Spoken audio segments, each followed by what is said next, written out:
দেখা লাইছি কইয়া দিমু, দেখা লাইছি কইয়া দিমু, তুমি পরের গাছ ঢিল মেরেছ, তুমি চুরি করেছ, তুমি চুরি করেছ, তুমি ধরা পড়েছ।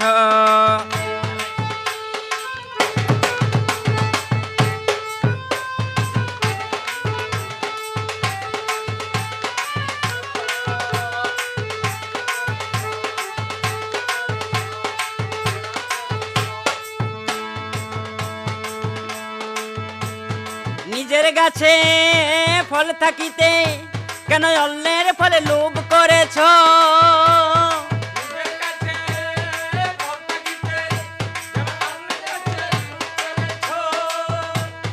নিজের গাছে ফল থাকিতে কেন অন্যের ফলে লোভ করেছ?